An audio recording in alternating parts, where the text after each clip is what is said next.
جی welcome back ناظرین. ابھی ہم بات کر رہے تھے ایران اور امریکہ کے اوپر.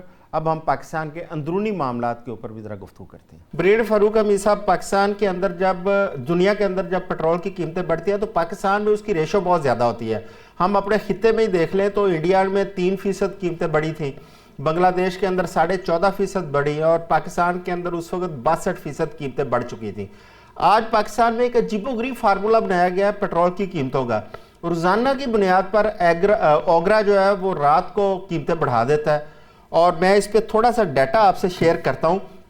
1 جولائی سے لے کر آج 24 جولائی تک پیٹرول کی قیمت میں 34 روپے پر لیٹر اضافہ ہو چکا ہے، جبکہ ڈیزل کی قیمت میں 69 روپے 69 روپیز یہ اضافہ ہو چکا ہے، جو کبھی 4 روپے کبھی 10 روپے کبھی 5 روپے اس طرح بڑھایا جا رہا ہے. آپ کیا سمجھتے ہیں کہ پاکستان میں پہلے سارے کاروبار اس وقت جو ہے وہ دباؤ کا شکار ہیں جو اکانومی کی صورتحال ہے، اور اس طرح تو کوئی بھی کاروباری آدمی یا کمپنی یا کوئی ٹرانسپورٹر کیا وہ اپنے کاروبار کا کوئی بجٹ مینٹین کر سکتے ہیں؟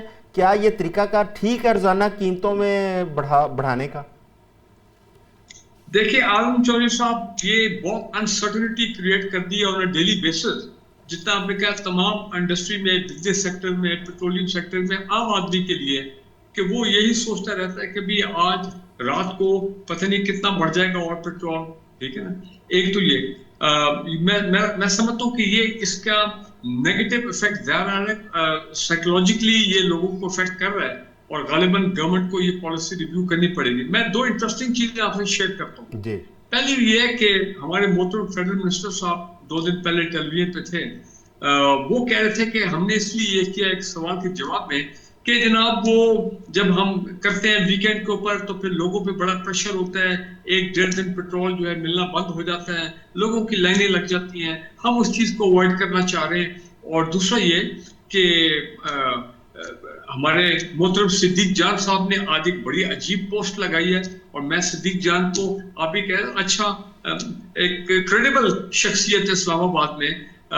کافی عرصے سے میں ان کو سن رہا ہوں، دیکھ رہا ہوں، ان کی پوسٹ بھی پڑھتا ہوں. انہوں نے کہا کہ جی میرے گورنمنٹ کے آفیشل سے میری بات چیت ہوئی ہے کچھ لوگوں سے گورنمنٹ میں، تو انہوں نے کہا کہ بات یہ ہے کہ ہم تو چاہتے ہیں کہ عام لوگوں کو، عوام کو ایسے الجھا دو ان معاملات میں اور ڈیلی بیسس کہ ان کا ذہن جو ہے وہ کسی اور کی چیز طرف جائے نہ، کہ وہ کسی پی ٹی آئی کے جلسے میں نہ جائیں. اس قسم کی یہ صدیق جان کی پوسٹ ہے آج کی. بات تو صحیح ہے کہ اٹ از ویری ایب نارمل. اور دوسری چیز ہم یہ دیکھ رہے ہیں کہ باقی جو ممالک ہیں، انڈیا ہو گیا، سری لنکا ہو گیا، بنگلہ دیش ہو گیا، نیپال ہو گیا، لوگ ان کے بھی فگر جو ہے سارے پیش کر رہے ہیں. وہاں پہ تو اس قسم کا پیٹرول جو ہے قیمتوں میں ایسا بڑھا ہی نہیں ہے، وہ بھی افیکٹ ہو رہے ہیں یہ اسٹریٹ آف ہارمز سے اور اب باب مندب سے. اور تیسری بات یہ ہے کہ دیکھیں یہ اگر ہم کرتے رہیں گے تو اس میں پھر وہی بات آ جاتی ہے کہ ہماری اکانومی جو ہے وہی جو ہے وہ انڈائریکٹلی افیکٹ ہوتی رہے گی. اور میں یہ سمجھ رہا ہوں کہ ایک بڑی وجہ ہے کہ جو کہ پچھلے کافی مہینوں سے ہم دیکھ رہے ہیں کہ پیٹرول کی جو لیوی میں اتنا حکومت نے بڑھا دیا تو ان کو ایک جواز مل گیا. قیمتیں بڑھتی ہیں وہاں پہ، ظاہری بات ہے اس میں آنے میں ٹائم لگتا ہے. 110 روپے 110 روپے بریڈ صاحب جو پیٹرولیم، یہ سن لیں میرے جملہ، پیٹرولیم لیوی میں جو اتنی ریکارڈ ریونیو انپٹ ہوئی گورنمنٹ کو، تو میرا خیال ہے وہ بھی کہتے ہیں کہ بھائی یہ ایک موج میلہ لگ گیا اس معاملے میں تو اس کو چلتے رہنا چاہیے. ٹھیک ہے بڑھا دیا تو کیا ہو گیا. بریڈ صاحب صرف پیٹرول کی مجموعی طور پر جو اس میں لیویز اور ٹیکسز ڈال کے 110 روپے پر لیٹر اس وقت حکومت صرف پیٹرول میں وصول کر رہی ہے، اور ڈیزل کی مد میں 96 روپے وصول کیے جا رہے ہیں جس میں لیوی اور ٹیکسی شامل ہے. ڈاکٹر قیس صاحب آپ تو ایک اکانومسٹ ہیں، بینگ اے اکانومسٹ آپ اس کو کیا سمجھتے ہیں؟ یہ جو روزانہ کی بنیاد پر قیمتوں کی انہوں نے تعین کرنا شروع کیا ہے، اس سے آپ کی اوورآل اکانومی کے اوپر، آپ کے کاروبار کے اوپر کیا اثر پڑتا ہے؟ شکریہ. دیکھیں بہت برا اثر پڑتا ہے. پہلی بات تو یہ ہے کہ جب آپ روز کے روز چینج کریں گے، بے شک نیچے لائیں یا اوپر لائیں، جو اوپر ہی جانے ہیں تو کاروباری شخص پلان نہیں کر سکتا کہ اب انویسٹمنٹ جو ہے. اور مجھے خدشہ یہ ہے کہ یہ کوئی 400 روپے سے اوپر اگر پیٹرول کی قیمت چلی گئی تو کاروباری لوگوں نے اس ملک سے پیسہ باہر نکالنا شروع کر دینا ہے. دوسرا جو ہے وہ خریدار جو ہے اس کو ساری چیزیں مہنگی ہو رہی ہیں کیونکہ ان سے ٹرانسپورٹ وہ ایک ریپل افیکٹ ہوتا ہے, ٹرانسپورٹ مہنگی ہوتی ہے, سبزیاں مہنگی ہوتی ہیں, دوسری چیزیں مہنگی. کیونکہ ڈیزل 69 روپے مہنگا ہونے کا مطلب ہے کہ ہر چیز آپ کی جو ہے نا جی وہ مہنگی ہو جائے وہ گی. تو آپ کی انفلیشن پہلے 12% پہ چلی گئی تھی, اب 14% پہ چلی جائے گی, اس سے آگے چلی جائے گی, تو اکانومی سے اس کا میجر امپیکٹ تو middle class, lower middle class پہ ہوگا, شہری پاپولیشن پہ, جو اپنے بچوں کو اسکولوں سے نکال دیں گے یا ٹیوشن سینٹرز میں ڈال دیں گے. بہت سارے لوگ پہلے ہی آپ کی ان امپلائمنٹ جو ہے وہ 12% پہ چلی گئی تھی, اب وہ بھی 14% پہ چلی جائے گی. آپ کی گروتھ ریٹ جو نیچے آئی تھی 3.7 سے 2.7 پہ, وہ اور نیچے آ جائے گی, اور جب گروتھ نیچے آئے گی تو نیچرلی ٹیکس دینے کی صلاحیت سارے آپ دیکھیں کہ جون میں جب یہ پرائسز بڑھی تھیں 400 روپے سے اوپر گئی تھی, تو گورنمنٹ کا اپنا اندازہ شمار ہے کہ کوئی 40%, 36 to 40% جو ہے ڈیمانڈ ان چیزوں کی, پیٹرولیم پروڈکٹ کی نیچے آئی ہے. تو اب پھر یہی ہوگا کہ لوگ جو 2 لیٹر پیٹرول پہ چاہتے تھے وہ 1 لیٹر پہ جائیں گے, کوئی سائیکل پہ جائیں گے, کوئی پیدل جائیں گے, اینڈ سچ فورتھ. کسی نے تو یہ لکھ بھی دیا تھا کہ سائیکل چلانا سیکھ لو. ہاں بالکل, پھر ایسے ہی ہے کہ لوگ پیدل چلیں گے. ڈاکٹر عرفان صاحب, اگر پاکستان کی اس وقت ہم پرائسز دیکھیں تو ہم امریکہ کے برابر پرائسز چل رہی ہیں. یہ جب سے جنگ لگی ہے ہم نے دیکھا ہے کہ پاکستان کی حکومت نے بجائے عوام کو ریلیف دینے کے, قیمتوں کو اٹھا کے وہ بالکل امریکہ کے برابر. آج اگر نیو یارک میں دیکھیں تو وہاں پہ 1 گیلن پیٹرول جو کہ 3.5 لیٹر ہوتا ہے $4.20 کا ہے, اور وہ پاکستانی حساب سے اگر ہم اس کو کیلکولیٹ کریں 333 روپے کا پر لیٹر ان کو کاسٹ کر رہا ہے امریکہ میں, اور پاکستان میں بھی 332-33 روپے اس وقت پیٹرول پمپ پہ پرائس ہے, جبکہ جو اوگرا کی پرائس ہے وہ 331 روپے کچھ پیسے ہے, 50 پیسے ہے. اچھا, یہ اگر امریکہ کی پر کیپٹا انکم دیکھیں اور پاکستان کی پر کیپٹا انکم دیکھیں, امریکہ کا جی ڈی پی گروتھ دیکھیں, پاکستان کی دیکھیں, کیا یہ جسٹیفائی کرتا ہے کہ پاکستانی قوم سے اتنے ہی چیزیں, اتنا ہی ٹیکس لیا جائے جتنا امریکہ کے اندر لیا جا رہا ہے؟ ہاں سر, پاکستان کا ماشاءاللہ قیادت کا جو فقدان ہے نا, وہ قیادت کی زیادتی کے اندر چھپا ہوا ہے. اور ہمارے لیے جو بحران ہوتے ہیں نا, جیسے ابھی برگیڈیئر صاحب بھی فرما رہے تھے, بحران ہمارے حکمرانوں کی چاندی ہے. یہاں پہ سیلاب آ جائیں گے تو ان کو امریکہ کے ڈالر نظر آتے ہیں. ایتھوپیا میں جنگ لگ جائے جس کا ڈائریکٹ کوئی کنیکشن نہیں ہوگا پاکستان سے, یہ یہاں پہ پیٹرول بھی مہنگے کر دیں گے اور چیزیں بھی مہنگی کر دیں گے. تو بنیادی طور پر بات یہ ہے کہ جب آپ کے اندر جو قیادت ہے, قیادت کے اندر جب تک اسٹیٹس مین شپ نہیں ہوگی, اور جیسے میں بالکل اظہر صدیق صاحب کی بات سے انڈورس کروں گا کہ ان لوگوں کو, یہ جو 25 کروڑ بھیڑ بکریاں ہیں, ان کو آپ اس طریقے سے ہانکو کہ ہر روز کے روٹی کپڑے مکان میں یہ الجھے رہیں. مطلب دنیا جو ہے وہ خلاؤ میں پہنچ گئی ہے. ابھی تک ہمارے یہاں پولیٹیشنز کے نعرے کیا ہیں؟ روٹی, کپڑا اور مکان. مطلب آپ نے 70 سالوں کے اندر جب پاکستان بنا تھا, جو اس وقت لوگوں کی حالت زار تھی نا, آج 70 سال گزرنے کے بعد بھی لوگوں کی وہی حالت زار ہے. میرا ایک یونیورسٹی سے تعلق ہے, اکیڈیمیا کا میں بندہ ہوں, ہر روز نوجوانوں سے میرا انٹریکشن ہوتا ہے. جتنا نوجوان اس وقت مایوس آج ہے, مجھے 15 سال تدریس سے میں وابستہ ہوں, 15 سالوں میں میں نے کبھی اتنی مایوسی, اداسی ان کی آنکھوں میں نہیں دیکھی. ہر دوسرا بچہ جو ہے وہ لائن میں لگا ہوا ہے کہ کسی طرح سے یہ ملک میں چھوڑ کے یہاں سے نکل جاؤں. دیکھیں, وطن تب تک آپ کی ماں ہوتی ہے, ماں جب تک بچے کے پیٹ میں دودھ ڈالتی جائے, کھانا ڈالتی جائے, جب ماں ہی آپ کو نگلنا شروع کر دے گی تو سانپ کے بچے بھی اس سے بھاگ جاتے ہیں کہ اس نے مجھے نگل جانا ہے. تو وہ وہاں پہ جاتے ہیں جہاں پہ جا کے ان کو ریلیف ملے گا, جہاں پہ جا کے ان کو عزت کے ساتھ روٹی ملے گی. کتوں کی طرح روٹی نہیں پھینکی جائے گی. آج آپ دیکھیں کہ ایک پڑھا لکھا نوجوان پی ایچ ڈیز کرنے کے بعد, ایم فل کرنے کے بعد, وہ 10ویں گریڈ کی جاب کے لیے لائنوں میں لگا ہوا ہے. 2 جابز ہوتی ہیں, 25,000 وہاں پہ اپلیکینٹ ہوتے ہیں. کالجز سے اسٹوڈنٹس کی تعداد کم ہو رہی ہے, یونیورسٹیز میں انرولمنٹ کم ہو رہی ہے. لوگ افورڈ نہیں کر پا رہے کہ ہم اپنے بچوں کو پڑھائیں تو کیسے پڑھائیں. بالکل عام جو آج شہری ہے وہ سر قلم اور پنسل لیتا ہے, صبح اٹھتا ہے, میٹر میں دیکھتا ہے میرے کتنے یونٹ آج ہوئے ہیں, پھر رات کو بھی ایک گن کے رکھتا ہے کہ میرے یونٹ کتنے ہو گئے ہیں, کیونکہ اگر 200 یونٹ ہو گیا تو 6 ماہ کے لیے اس کو یہ سزا بھگتنا پڑے گی کہ وہ جو یونٹ ہے وہ 35-40 روپے اس کو آتا جائے گا. تو بھائی جب یہ حالات آپ نے کر دینے ہیں قوم کے, اور اس قوم کے اندر سے آپ کہیں گے کہ اچھا یہاں سے کوئی ارسطو پیدا ہوگا یا پلیٹو پیدا ہوگا یا کوئی اسٹیٹس میں نکلے گا, تو کیسے نکلے گا؟ یہاں پہ تو بیچاروں کو عزت سے 2 وقت کی روٹی مل جائے, جو ہر روز ہم آتے جاتے دیکھتے ہیں, پھر کہتے ہیں جی لوگوں میں شدت پسندی بڑھ رہی ہے. جی بالکل ڈاکٹر صاحب ایسے ہی ہے بالکل. اظہر صاحب کیا آپ کو نہیں لگتا کہ یہ جنگ جو ہے وہ ہمارے ان حکمرانوں کے مفاد میں ہے, اور ایسے بھی محسوس ہو رہا ہے کہ جنگ کے سارے اخراجات پاکستانی قوم نے اٹھا رکھے ہیں؟ یہ بات تو سچ ہے, مگر ہے رسوائی کی. مجھے دکھ اور افسوس ہوتا ہے, نثار چیمہ صاحب سے نا بڑی لڑائی ہوا کرتی تھی, لیکن آج کل یہ بات بڑی واضح کر رہے ہیں. یہ اس قوم کے ساتھ بڑی زیادتی ہے. دیکھیں آپ نے یہی ان کو, ہماری قوم کو یہ سمجھ نہیں آئی, اور سب سے زیادہ قصور سیاسی جماعتوں کا. جو موجودہ حکومت ہے, میں ان کو لٹیرے کہتا ہوں معذرت کے ساتھ. یہ کیا ہے, یہ جگہ ٹیکس لگاتے ہیں, یعنی یہ جو روزانہ کی بنیاد پر لگا لیں. اب میں جو کہ پچھلے 15 سال سے پیٹرولیم کی پرائسز میں بڑی لمبی جنگ لڑ رہا ہوں میں, اور میری عمران خان صاحب کے دور میں میری اس پٹیشن کی وجہ سے ایٹ لیسٹ یہ ایڈوانٹیج ہوا کہ سیلز ٹیکس بھی نیچے گرایا انہوں نے. ورنہ اسحاق ڈار صاحب یا اسحاق ڈالر صاحب جو ہیں وہ اس وقت 50% کے قریب سیل ٹیکس لیتے تھے. کتنا؟ 50%. اور اب کیا ہوا؟ اب ایف بی آر ناکام ہو چکا ہے, ان کے جتنی وزارت خزانہ نالائق ترین ناکام ہو چکی ہے, ٹیکس ریونیو کلیکٹ نہیں کر رہے.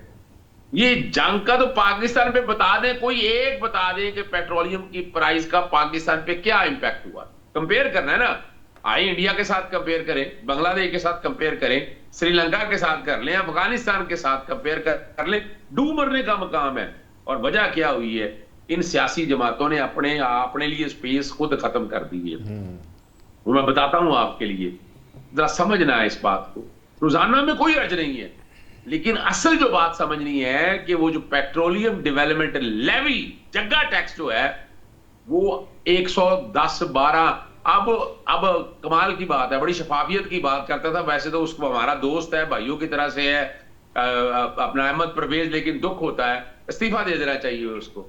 کیوں ڈیفینڈ کرتا پھر رہا ہے ان کو اتنا بڑا؟ ان کے والد صاحب اللہ تعالیٰ مغفرت کرے, ان کی والدہ صاحبہ, کس کو بچاتے پھر رہے ہو تم نے شفافیت؟ مجھے بتایا ابھی اوگرا کی پرائز نکال لیں, ویب سائٹ ہے ہی نہیں, میکنزم بھی کوئی نہیں ہے, پتہ ہی کوئی نہیں ہے, اور اوگرا تو فکس کرتا ہی نہیں ہے. کمال کی بات ہے. میں ہائی کورٹ میں یہ ایک دوسرے میں ڈالتے ہیں, یہ بے وقوف بناتے آئے ہیں. اب انہوں نے کیا ہے, انہوں نے سیلز ٹیکس ختم کر کے نا, سیلز ٹیکس کا ریونیو دینا پڑتا تھا, اور وہ این ایف سی پول میں آتا تھا, صوبوں کو جاتا تھا, دینا پڑتا تھا. بالکل. اب کیا کیا انہوں نے؟ چلیں یہ بھی کر لیں, کوئی حرج نہیں ہے. چلیں آپ کو ایک اور ٹیکس لگا لیتے پیٹرولیم کے اوپر, وہ ایک علیحدہ ایشو تھا. اب پی ڈی ایل جو ہے نا, اس کا ریٹ مقرر کرنے کا اختیار دے دیا ہے ایک ملازم کو. وزیر اعظم ملازم ہی ہے نا جی, اس کو دے دیا ہے. وہ کیسے کرا سکتا ہے؟ یہ کام پارلیمان نے کرنا ہوتا ہے. میں نے پٹیشن فائل کی, اور 26 ترمیم کے ثمرات جو انہوں نے تباہی و بربادی کر دی ہے, عدالتیں خاموش بیٹھی ہے. میں لے گیا ہوں, میں کہ بتائیں نا یہ پارلیمان کے بغیر کیسے مقرر ہو سکتا ہے؟ پارلیمان مقرر کرے, بیٹھے روزانہ, پتہ لگے قوم کو, وہ پارلیمنٹیرین کو اندازہ ہو کہ عوام کی کرب مصیبت کے اندر ہے. لیکن نہیں نا. اور وہ اچھا, اور کمال ذرا سنیے گا, یعنی تقریباً 80 روپے یا چلے 2.5 لیٹر پیٹرول ایک غریب آدمی جس کی 6 لاکھ روپے سال کی تنخواہ ہے نا, یا 6 لاکھ کماتا ہے, اس میں سے انکم ٹیکس نہیں ہے.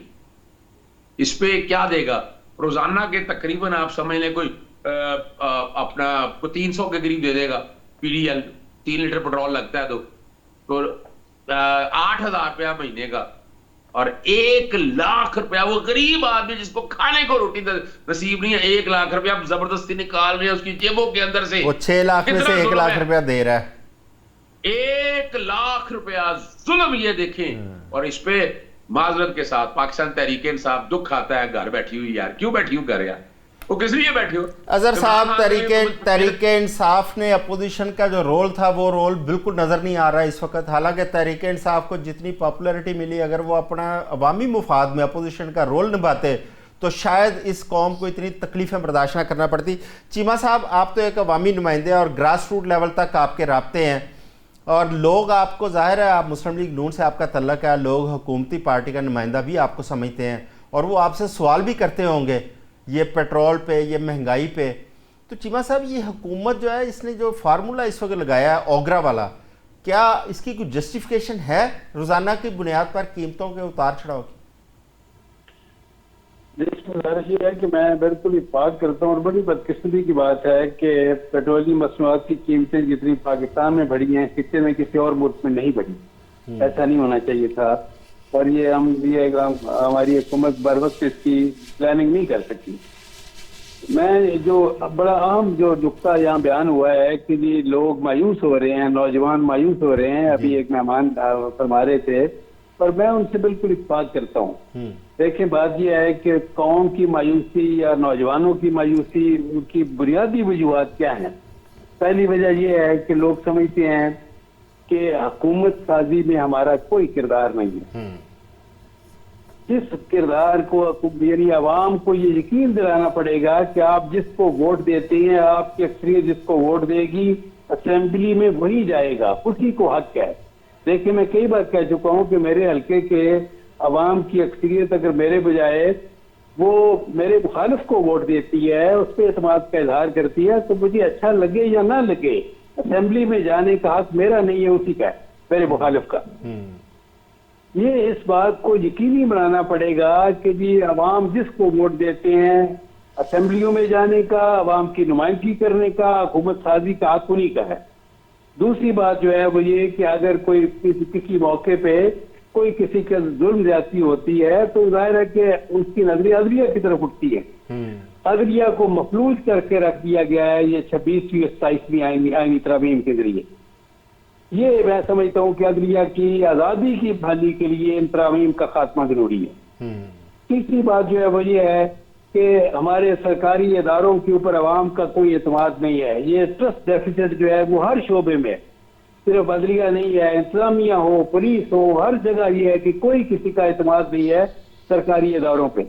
اس کے لیے یہ ہے کہ جس طرح میں نے کہا, پہلی بات یہ ہے کہ یہ حکومت سازی میں عوام کو یقین ہو کہ ہم جس کو ووٹ دیتے ہیں وہی حکومت بناتے ہیں. دوسری بات یہ ہے کہ عدلیہ آزاد ہے. تیسری بات یہ ہے کہ right man for the right job, یہ میرٹ پہ آپ تعیناتیاں کریں, عوام کا اعتماد بحال کریں. اس وقت سرکاری اداروں پہ, مختلف اداروں پہ یہ ہے کہ عوام کا اعتماد بحال کرنا میں سمجھتا ہوں وقت کی اہم ترین ضرورت ہے.